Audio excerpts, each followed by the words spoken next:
Il y a environ un an, j'avais eu le plaisir de m'entretenir avec Romeo Cirone, responsable du cabinet Eurodites Conseil. Maintenant, une année environ s'est écoulée et Romeo Cirone a cédé cette activité au cabinet Orcom.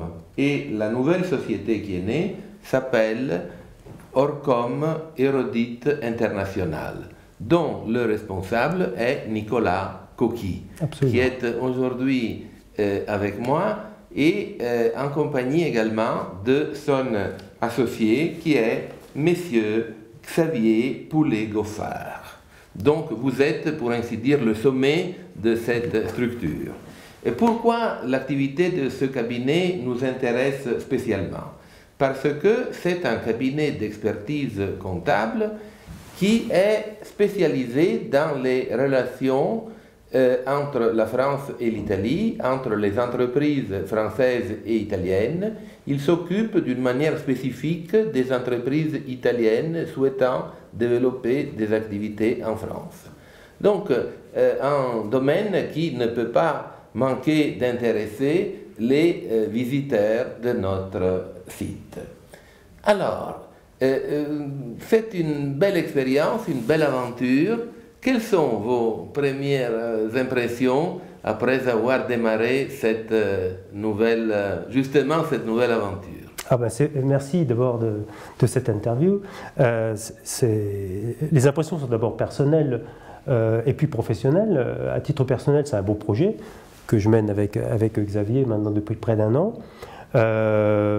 C'est l'intérêt pour l'Italie, c'est l'intérêt pour l'ouverture sur le monde extérieur. Et puis à titre professionnel, l'ouverture sur l'international, c'est très important aujourd'hui en France, très important aussi pour les experts comptables et pour notre cabinet, Orcom. Voilà, c'est vraiment un intérêt qui est multiple, je pense qu'il est partagé avec Xavier. Oui, tout à fait. Donc voilà, personnel et professionnel à la fois. Alors, d'abord, voyons le côté personnel. Ouais. C'est-à-dire que votre relation à l'Italie, avant de démarrer cette activité, quelle a été votre relation avec l'Italie au cours de ces dernières années? Quel est votre sentiment, vos curiosités, voilà. Alors, on peut parler votre perception. On est donc aujourd'hui à la fin du mois de juin. On peut parler football ou on n'a pas le droit de parler football? Mais j'ai l'impression parce que les sentiments ont été assez contradictoires depuis quelques années. Mais bon, si on accepte cela, on peut parler de culture, on peut parler de... Concernant le football, là, c'est un moment de deuil. Ah oui, mais je sais bien, mais il faut bien un peu d'humour. Il vaut mieux parler autre chose. Ah bon, d'accord, un peu d'humour quand même. Mais heureusement, la réalité italienne comporte d'autres volets en dehors du football. Donc on aura d'autres sujets, j'espère. Non, mais c'est la culture avant tout, enfin en ce qui me concerne. C'est la culture, bon évidemment les voyages en Italie qui ont précédé cette période professionnelle, les périodes de vacances, les périodes de cuisine aussi. La cuisine pour moi c'est important. Et puis c'est vrai qu'on est assez proche de l'Italie, alors pas par ma famille du tout, mais dans la façon de vivre aujourd'hui. Et c'est pour ça que je suis très intéressé par ce projet professionnel. Alors Xavier, lui, a une famille qui est italienne. Donc oui, moi la relation à l'Italie est avant tout familiale, puisque ma famille est originaire d'un petit bijou qu'on appelle Bergame, dans le nord de l'Italie. Et non, mon attachement à l'Italie est avant tout de ce registre-là. Donc c'est une réelle proximité. Et c'est toujours un plaisir de travailler en lien direct avec l'Italie. Tout à fait. Alors, si j'ai bien compris, Nicolas Coqui est en train de perfectionner, disons, son italien, alors que vous êtes italophone à 100%. Tout à fait. C'est ça, oui. Et vous avez ce lien, non seulement linguistique, mais aussi un vrai attachement de cœur. Exactement, un attachement de cœur. Avec l'Italie. Tout à fait.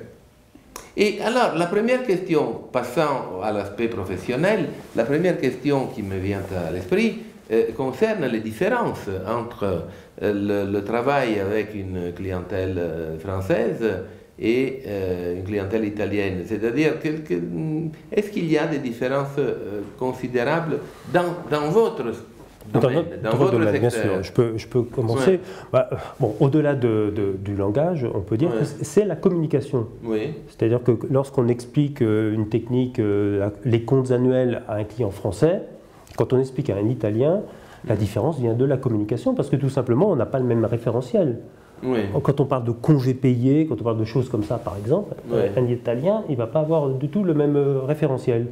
Donc, pour nous, l'enjeu, c'est de bien communiquer, de bien expliquer à chaque fois qu'on s'adresse à un Italien, mais toute personne étrangère qui vient travailler en France, il faut toujours expliquer, et il faut avoir suffisamment d'ouverture d'esprit pour imaginer que l'autre ne sait pas de quoi on parle. L'autre a d'autres habitudes, d'autres référentiels, et il faut sans arrêt se remettre en cause. Alors ça, c'est à la fois difficile, mais c'est aussi très enrichissant. Bien sûr. Tu as d'autres... Oui, moi, ce que je remarque, et ce que je connaissais par culture, mais ce que je remarque encore plus au quotidien, c'est qu'effectivement, la relation aux entreprises italiennes est bien différente des entreprises étrangères d'autres pays. L'entrepreneur italien a une relation à l'exportation, a une relation à l'entrepreneuriat, qui est quelque chose de quasiment génétique. On sait bien que le tissu européen, le tissu italien des entreprises est beaucoup plus diffus, basé sur des PME familiales, qui ont une forte propension à s'exporter, plus facilement d'ailleurs que les entreprises françaises. En France, la culture veut qu'on attende une certaine taille avant de partir à l'étranger, avant d'affronter l'étranger. L'Italien, lui, n'affronte pas l'étranger. Il va à son encontre. Et ça, on le ressent dans le projet entrepreneurial qu'il porte. C'est très courant de remarquer des petites entreprises qui viennent taper à notre porte en nous disant simplement, voilà, nous, on voudrait commencer à comprendre le marché français. Eh bien, on va démarrer une petite activité en France. C'est très peu le cas avec les entreprises françaises. Une toute petite entreprise française ira rarement à l'étranger, alors que l'Italie, c'est très marqué. Et ça, c'est un comportement que nous, on apprécie énormément, et c'est vrai que c'est quelque chose qu'on accompagne. Oui, ça, c'est une différence qu'on peut remarquer assez facilement, c'est une évidence même, avec une population, disons, assez comparable. La France et l'Italie comportent un nombre d'entreprises déjà qui varie grosso modo du simple au double. Du simple au double, tout à fait. Donc cela veut dire qu'en moyenne, les entreprises italiennes sont plus petites. Tout à fait. Hein? Et donc il y a cet élément familial ou clanique, parce qu'il y a aussi non seulement la famille proche, mais il y a aussi les copains, cousins, les habitants du même pays. Il y a aussi en Italie cet élément dialectal, si on peut l'appeler ainsi, qui fait que les personnes parlant le patois du même village ont un rapport de confiance mutuelle, même s'ils sont désormais italophones parce qu'ils regardent la télé. Bien sûr. Autrefois, c'était pas comme ça. Hein. Dans l'avant-guerre, encore, très cloisonné. Bien sûr. Mais aujourd'hui, les Italiens sont presque tous italophones. Cela n'empêche qu'il y a cet élément d'enracinement local très poussé. C'est la confrontation de deux histoires. L'histoire française a été marquée par la culture de l'État central, alors que l'histoire italienne est marquée par les régions. L'État italien, au sens républicain du terme, est très jeune, très jeune, et même plus jeune que les États-Unis d'Amérique. Donc on le retrouve, ça, dans l'aspect local. D'ailleurs, c'est sur le modèle italien que se sont inspirés des sociologues américains pour créer la notion de cluster, c'est-à-dire créer des points, des ancrages locaux, et des compétences locales avec des marques de fabrique locales. C'est bien le modèle italien des PME locales et régionales qui a donné cette théorie-là. Oui, vous savez aussi la notion de glocal, non, qui est née assez récemment, qui veut réunir le global, c'est-à-dire et le local. Non? Donc il y aurait dans la société d'aujourd'hui cette tendance. Mais je faisais allusion aussi à des éléments comportementaux, c'est-à-dire, est-ce que pour vous, alors le cas de votre associé est un peu différent parce qu'il a une longue pratique de l'Italie, mais pour vous, en tant que Français, disons, pur sucre, si l'on peut, dire comme ça, est-ce que vous trouvez dans vos interlocuteurs italiens quelque chose qui vous choque, qui vous... non. Non, je vais pas donner des clichés qui pourraient dire que l'italien ne serait pas sérieux en affaires ou quoi que ce soit, ce que les Français pourraient... Au contraire, moi je trouve que les gens sont très sérieux, très précis dans leurs demandes, et sont très attachés à la régularité Tout à fait. Tant dans les actes juridiques que dans leur comptabilité. Sont des gens qui sont très contrôlés en Italie, donc ils sont très attentifs au contrôle, demandent beaucoup de sécurité, sécurité tant au niveau du droit social, du droit de la fiscalité. Donc ce sont des gens qui nous demandent beaucoup, comme sont également exigeants les anglo-saxons. Bon, alors chacun avec son propre caractère, mais justement les caractères, au niveau sensibilité, on est plus proche, nous, Français, des Italiens que des Germains et des Anglais. Donc, non, au niveau du travail, c'est assez satisfaisant, au contraire. Il faut se méfier des lieux communs. Ah non, vraiment. C'est là aussi dans l'autre sens, parce que les Italiens ont tendance à penser que les Français seraient rigides, chauvins, etc. Chauvin, peut-être. Moi, j'ai une modeste expérience parisienne de plus de 20 ans, et franchement, j'ai rencontré un tas de Français ayant une mentalité internationale et absolument éloignée de ce cliché, et même très autocritique et prêt à fustiger les inconvénients, les vices, les points faibles de leur pays. Donc, non. Non, je pense qu'en synthèse, au niveau oui, on a une approche très professionnelle et on s'entend bien à ce niveau-là. Et puis on peut, juste à côté du professionnel, justement, dériver en parlant football, en parlant cuisine, en parlant culture, beaucoup plus facilement qu'avec d'autres pays du monde. Vraiment, en synthèse, c'est ce que je ressens.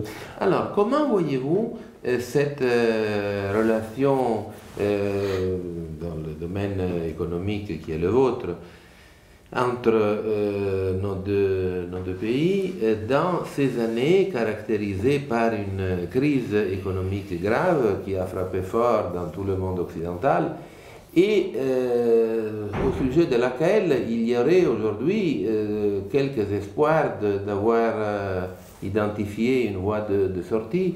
Êtes-vous, et là la question c'est pour tous deux évidemment, êtes-vous optimiste? Avez-vous la sensation qu'on est en train de s'en sortir et que la collaboration franco-italienne peut jouer dans un sens favorable à la sortie de la crise? Est-ce qu'on peut répondre, nous, à une question un peu macroéconomique? Pourquoi pas? Pourquoi pas? On peut donner nos expériences, en tout cas. De mon point de vue, je suis naturellement plus optimiste pour l'Italie que pour la France. Pour une raison simple, c'est que l'Italie a régulièrement été en avance dans sa manœuvre des institutions et dans sa relation à l'économie globale par rapport à la France. La France est même si j'aime beaucoup la France, c'est un Français aussi, mais c'est un mastodonte qui met du temps à se rénover. Alors effectivement, l'avantage du mastodonte, c'est que quand il se rénove, ça se fait avec fracas et ça prend souvent le pas sur ses concurrents. L'Italie est en train quand même de faire des petites révolutions, à la fois dans son économie, mais aussi dans ses institutions, qui sont beaucoup plus poussées et avancées que la France est en train de le faire. L'Italie, j'ai l'impression de l'extérieur, est en train de remettre en cause certains partis pris, et le fait de manière, effectivement, qui peuvent paraître de l'extérieur un peu chaotique. Il y a eu une crise des institutions par le passé. Aujourd'hui, cette crise institutionnelle en France n'est pas encore arrivée, alors qu'on en aurait grand besoin. Il y a beaucoup de choses qui devraient être mises en cause, et ce n'est pas encore le cas, parce qu'on réussit encore à se protéger derrière l'État. L'Italie, elle, ne le fait pas. Donc elle est beaucoup plus mobile dans sa remise en cause et dans son approche du futur. Donc je pense que l'Italie, à un moment donné, va réussir à tirer son épingle du jeu. Par rapport à l'axe franco-italien, il est aussi possible, compte tenu des similitudes de nos économies, que, là je parle quand même sous le contrôle des experts qui sont plus expérimentés que nous, mais de ce qu'on peut voir dans notre collaboration, je trouve qu'on a plus de proximité qu'il n'y paraît. On a souvent, notamment dans les dernières années, créé un axe franco-germanique bien connu de nos... Le tandem. Voilà, le fameux tandem. Nous, dans notre... Qui aujourd'hui ne fonctionne pas. Nous, dans notre petite mesure, on trouve de vraies similitudes dans notre manière d'entreprendre. Notamment, je vois certains jeunes Français qui ont une relation à l'entrepreneuriat presque très proche de la mentalité italienne, beaucoup plus proche que leurs ancêtres. La mentalité des Français, des quinquas, etc., sont très peu portés sur l'entrepreneuriat, alors que les jeunes sont très portés sur l'entrepreneuriat. Donc il peut y avoir une dynamique par la jeunesse et un vrai rapprochement. Sans tout attendre de l'État. Exactement. Parce que c'est ça aussi quand même qui caractérise l'Italie, c'est que les gens en Italie n'attendent pas de l'État. Les entrepreneurs notamment. Alors qu'en France, on a quand même énormément d'institutions. Et ne serait-ce que les entreprises qui vont donc avoir l'ambition d'aller à l'étranger, sont quand même énormément aidés par des institutions, par la COFAS, par des banques, etc. Ouais. Et malgré cela, on a du mal à partir vers l'étranger. Ouais. Alors qu'en Italie, je veux dire, on reçoit des gens qui n'ont aucun soutien de personne. Vous êtes en train de dire que la force traditionnelle de l'État français peut devenir, dans un monde globalisé comme l'actuel, une sorte de faiblesse. Peu, je bien dis peu. Oui, pas forcément, mais il y a ce risque. Ça peut devenir une faiblesse s'il ne se remet pas en cause dans son fonctionnement actuel. Et que le fonctionnement du pouvoir étatique devient trop détaché de la réalité économique. Aujourd'hui, on voit bien qu'on a quand même en France quelques problèmes.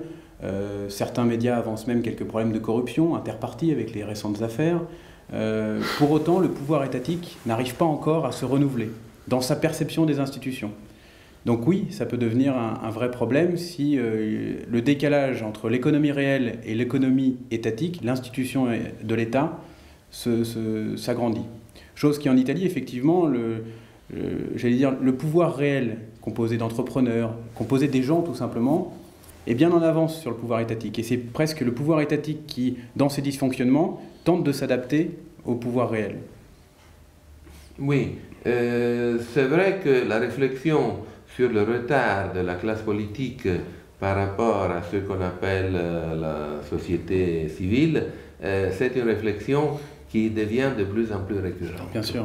Et non seulement en France ou en Italie, mais un peu partout. Ouais. Autrefois, se consacrer aux activités politiques des personnes ayant déjà un bon niveau de réussite professionnelle dans les domaines respectifs et qui, à un certain moment, pensaient qu'il valait la peine de donner ses énergies à son pays. Non? Et alors qu'il s'est créé ce milieu de spécialistes, disons, professionnels de la politique, qui est un peu détaché par rapport aux éléments les plus dynamiques de la société. Faute de réussite par ailleurs, les politiques et politiciens se sont créés une sorte d'étiquette de professionnels de la politique. Le problème, c'est que la politique, on le sait bien dans nos vieux pays, pour l'avoir pratiquée depuis l'école grecque de longue date, on sait bien que la politique n'est pas un métier, c'est une vocation. Donc effectivement, revenir à des fondamentaux de réussite par ailleurs et se mettre au service de la cité au sens grec du terme, ça serait sûrement favorable. Et ce n'est pas par hasard que les politiques atteignant des niveaux de responsabilité très élevés sans avoir travaillé dans la société civile, donc ayant toujours travaillé dans la sphère politique, sont de plus en plus impopulaires. Exactement. Un peu partout. Exactement. Un peu partout. Hein. Je ne veux pas faire allusion à quelqu'un en particulier. Peut-être il pourrait y avoir quelqu'un de malicieux qui a certaines... Une figure en tête, peut-être. Mais moi, je parlais sur un plan très général. Très général. Je pense que c'est vraiment comme ça.